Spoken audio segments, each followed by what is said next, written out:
Fala, filhados, vocês estão vivos? No vídeo de agora nós vamos falar um pouquinho sobre a escrita cuneiforme sobre Sargão e Hammurabi. Bora lá?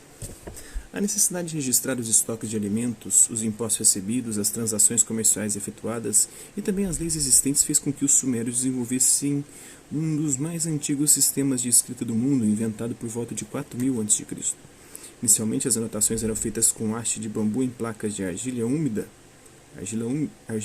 úmida, posteriormente secadas ao sol. Cerca de 500 anos depois, as hastes de bambu foram trocadas por estiletes com ponta em forma de cunha, por isso esse tipo de escrita ficou conhecido como cuneiforme. Em um primeiro momento, a escrita suméria era baseada em símbolos que significavam palavras. Por exemplo, o desenho da cabeça de um boi queria dizer boi. Uma tigela significava comida.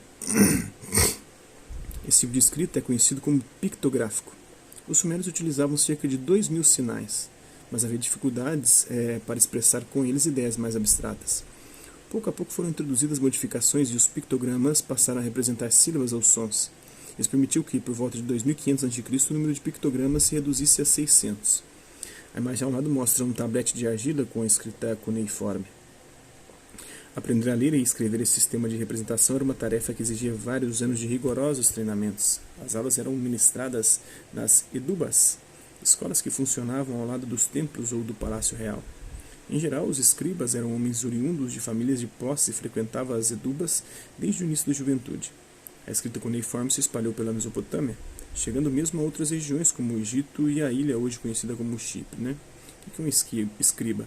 É um funcionário que conhecia bem a escrita e era responsável pelos textos oficiais.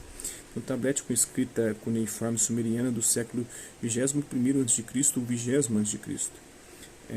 A placa com anotações de transação comercial foi encontrada em escavações em Ur, no atual Iraque. As edubas proliferaram, contribuindo para a difusão das línguas faladas na Mesopotâmia. Uma delas, a acadiana, derivada do sumério, tornou-se com o tempo a língua oficial e diplomática dos povos mesopotâmicos. Diversos documentos, como tratados de paz e declarações de guerra, por exemplo, foram escritos nesse idioma. A escrita cuneiforme foi utilizada no Oriente Médio até os primeiros tempos da era cristã. Sinete de hermatita para uso em lacre de correspondência a documentos cerca de 1770 a.C., encontrado no sítio arqueológico de Mari, na fronteira da Síria com o Iraque. As constantes guerras entre as cidades-estados sumérias contribuíram para enfraquecê-las.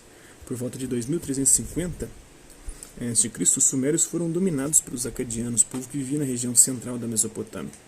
Esse domínio foi comandado pelo rei Sargão, que unificou pela primeira vez as cidades da região sob seu governo. Tinha início assim o primeiro Império Mesopotâmico. Apesar de terem o domínio político, os acadianos adotaram diversos hábitos e costumes dos sumérios.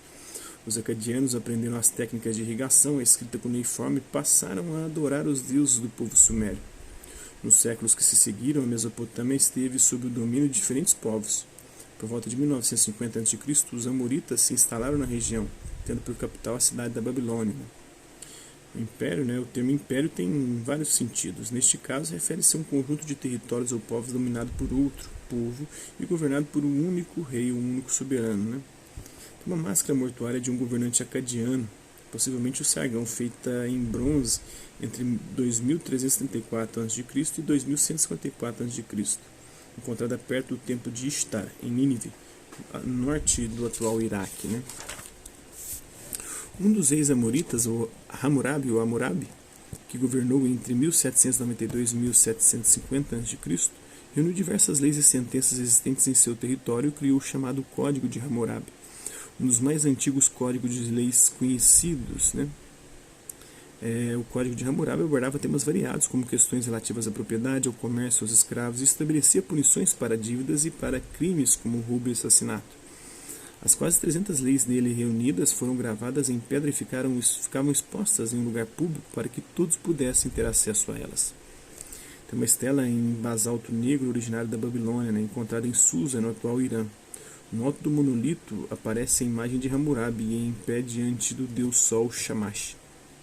A estela com o código de Hammurabi hoje está no Museu do Louvre, em Paris, na França. Espero que vocês tenham gostado do vídeo. Até a próxima.